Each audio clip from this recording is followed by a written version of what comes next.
Jesus said to his disciples, "There will be signs in the sun, the moon, and the stars, and on earth nations will be in dismay, perplexed by the roaring of the sea and the waves. People will die of fright in anticipation of what is coming upon the world, for the powers of the heavens will be shaken. And they will see the Son of Man coming on the clouds with power and great glory. But when these signs begin to happen, stand erect and raise your heads, because your redemption is at hand. Beware that your hearts do not become drowsy from carousing and drunkenness and the anxieties of daily life, and that day catch you by surprise like a trap. For that day will assault everyone who lives on the face of the earth. Be vigilant at all times, and pray that you have the strength to escape the tribulations that are imminent, and to stand before the Son of Man." The Gospel of the Lord. Praise to you, Lord Jesus Christ.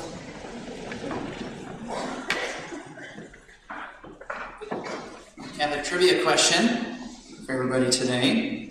We're now in the first Sunday of Advent. Does anybody know what the word Advent means?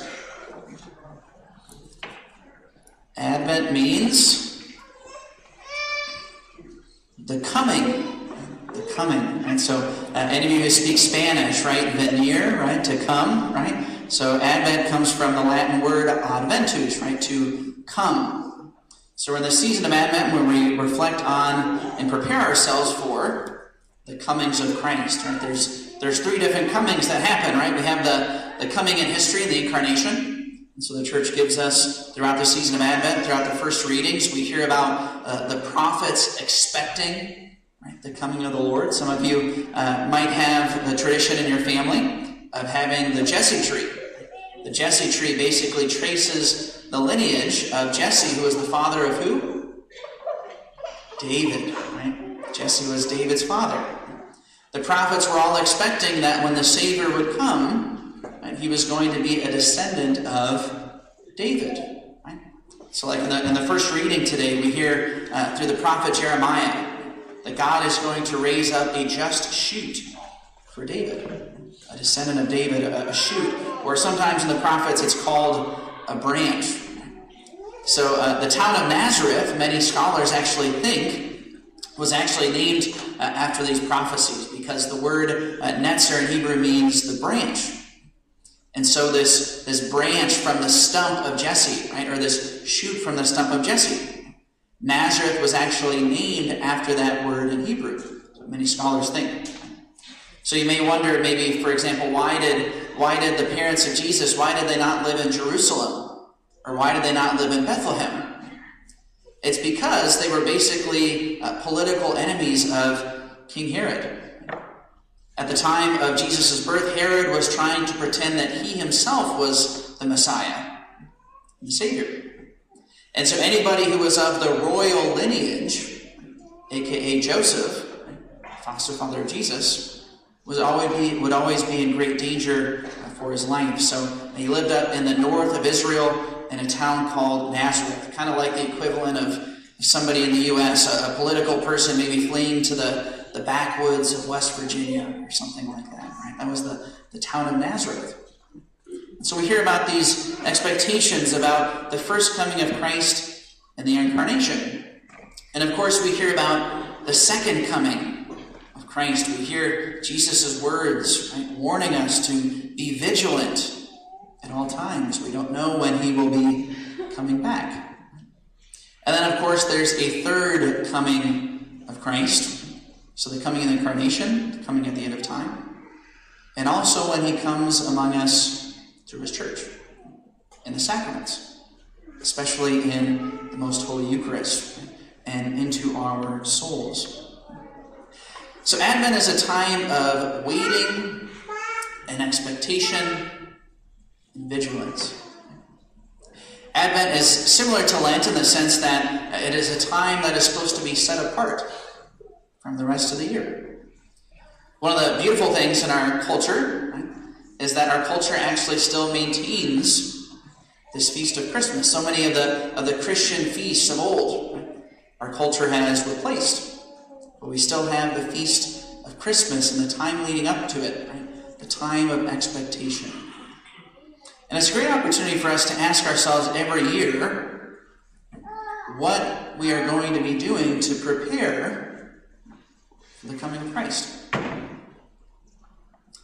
You know, one of the main pieces of advice that I always give is something I learned from friends of mine a few years ago, and they said that as a family, as they started to have kids, they noticed that when Advent came, they were always stressing out and worried about, getting the Christmas gifts and everything else. So they made a decision as a family that they were going to finish their Christmas shopping before Advent began every year.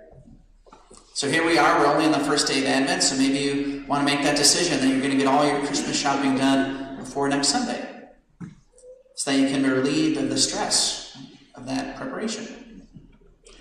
Advent is a time of growing in faith, of looking for God. In our culture today, many people say that they struggle to have faith. And part of the reason why many people struggle to have faith is they don't realize that in order for our faith to grow, we actually have to nourish it. We have to be intentional about growing in faith. We have to learn about God and give Him chances to speak to us. So what are you going to do to grow in faith this year? One of the beautiful Advent traditions is that people will read through the Gospel of Luke. The Gospel of Luke is 24 chapters. I think it's 24 or 25 chapters. Right? So it ends up being about the same length as Advent every year. Advent is always 24 or 25 days. And so sometimes families will take the tradition of just reading through one chapter of the Gospel of Luke every evening. We have the tradition of the lighting of the Advent wreath and the Advent candle. And there's many traditions you can do with that. You can do the readings from daily Mass, right, as you light the candle. You can have your Advent calendar. There's lots of different ways to enter into the Advent season. But the Advent is distinct from Lent, in that Lent is primarily penitential. Advent is more about setting aside time for God. So reading a spiritual book, reading a chapter of the Scriptures, coming to daily Mass or to the Blessed Sacrament Chapel, taking time at work, a few minutes a day, or maybe before you go into a meeting, just to take a few minutes and try to recollect yourself. Read a verse from the Bible or something like that. Advent is supposed to be a time where we try to set aside distractions.